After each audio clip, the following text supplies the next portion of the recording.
안녕하십니까. 떠난 후에 남겨진 것들의 저자, 그리고 현재 유품정리 업체를 운영하고 있는 김세별이라고 합니다. 반갑습니다.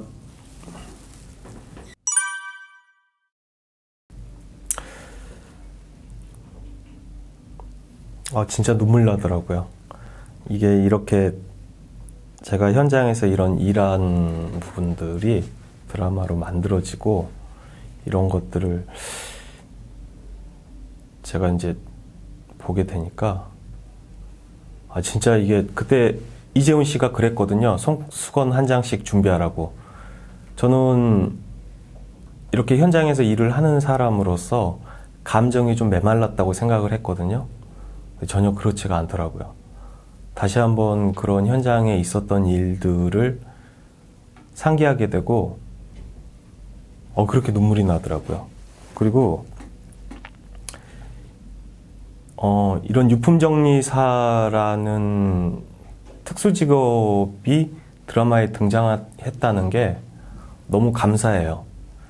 사실 주변에, 대부분의 사람들이 아마 모르실 거예요. 젊으신 분들만 몇몇 알고 계실 그런 분야인데, 그리고 대부분 일 처리가 어떻게 진행이 되는지, 그리고 어떤 애로사항이 있는지, 이런 것들이 드라마로 엮이는 게 너무 감사하고 개인적으로 굉장히 큰 영광입니다.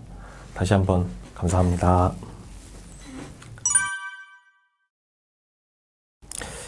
그 주인공 그루가 그 왜 2화, 3화에서 나왔던 내용인데요. 주인공 그루가 그 돌아가신 할머니 유품과 그리고 현금, 그런데 그 중에 유족인 아드님에게 전달해 드리는 그 마음을 되찾아 드리잖아요. 그 내복, 빨간 내복. 진짜 너무 인상 깊었던 것 같아요. 근데 저도 물론 그랬었던 적이 많이 있었거든요. 근데 그 2화, 3화에 나왔던 그 유가족 아드님처럼 주제넘게 왜 이렇게 나대냐고 그러시더라고요. 그래서 저도 이제 그런 경험을 해본 적은 있긴 한데, 이제 정확하게 당시 거를 설명을 드려볼게요. 그게 대부분 버리라고 했었던 유품이었는데 일부 챙겨서 드렸더니 왜 이거 버리라니까 이걸 챙겨오셨냐고 그러더라고요. 그래서 그냥 버리셔도 되겠어요? 그랬더니 이 사람이 참 진짜 그 돈 주고 일 시키면 똑바로 하지 그러냐고. 그래서 이제 그랬던 적이 있었거든요.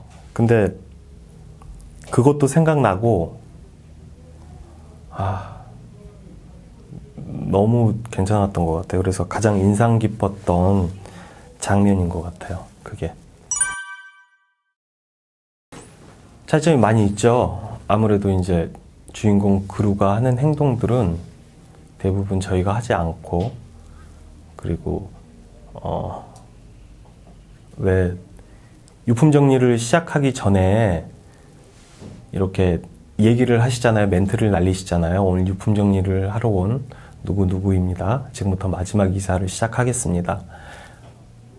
사실 이제 그런 멘트까지는 하진 않고요. 아무래도 드라마다 보니까 그렇게 했던 것 같고, 일반적으로 이제 저 같은 경우 현장에 견적을 내려가거나 처음에 현장에 진입을 할 때 인사를 드리고 가요. 안녕하세요, 실례합니다. 이렇게 인사는 드리고 가요. 그리고 이제 저랑 직원들이랑 이제 간단하게 묵념은 하고 시작을 하게 되죠. 그리고 이제 이렇게 물론 이제 다른 업체들마다 좀 다를 수도 있겠는데요. 옷을 그렇게 입고 일은 하지 않습니다. 그렇게 그 원피스로 된 그 방진복 같은 경우는 실제로 일을 하다 보면 온몸에 땀이 배가지고 일을 할 수가 없어요. 그리고 앉았다 일어났다 하는 반복적인 작업들이 많기 때문에 너무 힘들더라고요. 옷이 터지는 경우들도 많고, 특히 엉덩이 부분이 잘 터집니다. 그리고 드라마에서는 대부분 이제 마스크를 쓰지 않고 작업을 하잖아요. 저희는 마스크를 꼭 착용을 하죠. 대부분이 이제 냄새 때문에 마스크를 착용을 한다는 것보다는 이렇게 작업을 하다 보면 먼지가 굉장히 많이 일어납니다. 그래서 그런 먼지들 때문에 마스크를 착용을 한다고 보시면 될 것 같고요. 이제 인상적이긴 했어요. 사실 작업을 할 때 음악을 들을 수는 없죠. 그게 이제 드라마상 설정이었던 부분이고, 사실은 작업을 하다 보면 아무래도 이삿짐을 나르는 작업인데 이렇게 소리를 못 듣고 위험한 상황이 올 수가 있어요. 뭐 이렇게 장롱이 넘어진다든지 뭐 그런 경우들도 발생이 될 거고, 그러다 보니까 그렇게 귀를 닫아놓고는 작업을 하기가 굉장히 힘듭니다.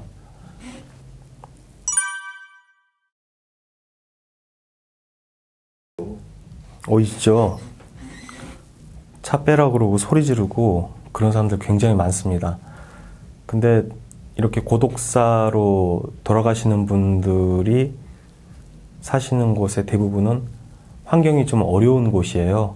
주차할 자리가 없고 골목 벽 쪽으로 간신히 차 한 대 대놓고 그런 동네들이 많은데, 왜 그런 동네들 보면 차가 아무렇게 돼 있는 것 같지만 자기 주차 자리가 딱 정해져 있어요.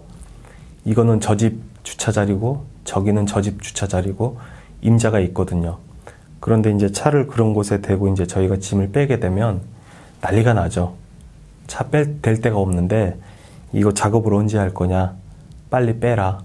또는 왜 이 집 작업하는데 우리 집 앞에 차를 대놓고 이렇게 일을 하냐? 냄새 난다. 빨리 빼라. 그리고 뭐 욕도 하시고 집어 던지기도 하고, 뭐 예전에는 소금 뿌리시는 분들도 있었어요. 소금을 굉장히 많이 뿌렸습니다, 사람들이.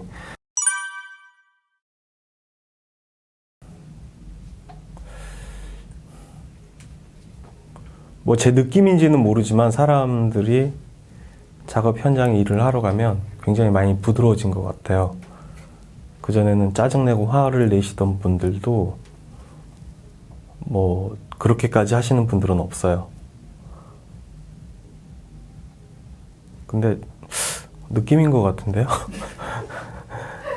그렇게 워낙 근데 그렇게 화를 내고 그러시는 분들은 대체적으로 이제 연세가 있으신 분들이 좀 그러거든요.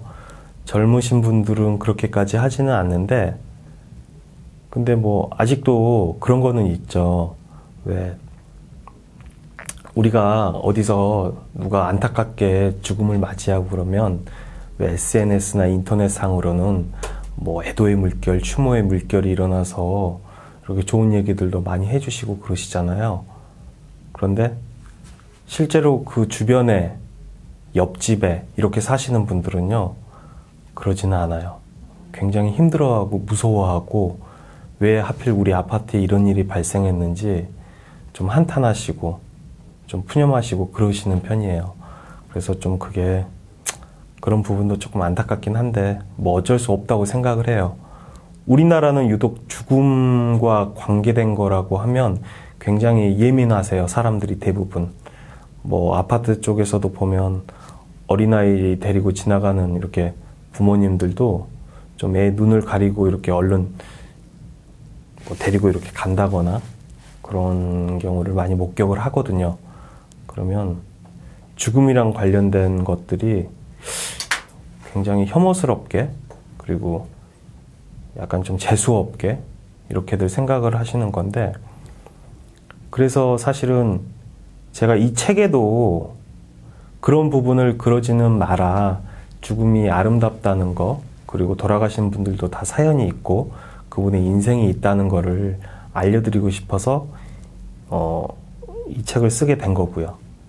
우리나라는 가까운 일본만 보더라도 동네마다 무덤이 있고 화장장이 있고 이런 시스템이 돼 있는데, 우리나라는 그런 게 없죠. 땅값 떨어지고 문제 생기고 이러다 보니까 죽음을 유독 약간 좀 재수없다 뭐 이렇게 바라보시는 경향이 있는 것 같아요. 근데 사람 또 언제 누가 어떻게 죽을지도 모르고, 아니 오늘은 나 내일은 너 그런다는데 그게 뭐 무작정 그렇게만 바라볼 일인가 그렇게 싶기도 하고 좀 그렇더라고요, 보면.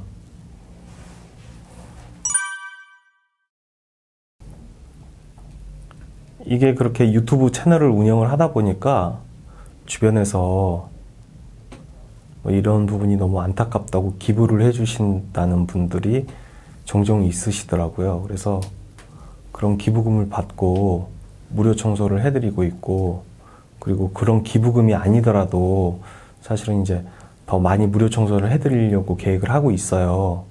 근데 사실은 굉장히 부끄럽더라고요. 주변에서 그렇게 기부를 해주시니까 무료 청소를 한다는 게 굉장히 부끄럽고, 제가 스스로 이렇게 했어야 되는 부분이었는데 이렇게 뒤늦게 뛰어든 것 같아서 좀 너무 창피하고 그래요. 그래서 고시원에서 이렇게 돌아가신 분들은 정말 어렵게 사시는 분들이잖아요. 가족분들이 있어도 대부분 처리하기가 힘들고, 그리고 이런 데들은 보면은 이런 고시원 사장님들이 직접 처리를 하셨어야 되는 부분이었는데, 앞으로는 제가 이런 거를 직접 고시원만큼은 의뢰가 들어오면 무료로 청소를 해드리려고 지금 계획을 하고 있습니다. 그리고 뭐 형편만 더 나아지게 되면 더 많이 도움을 못 받으시는 분들 청소를 해드리고 싶어요. 저는 뭐 항상 이 일을 하는 거에 대해서 제 운명이라고 생각하고 끝까지 할 생각인데, 뭐 그런 운명인 만큼 한번 제가 한번 해보려고 합니다, 그거를.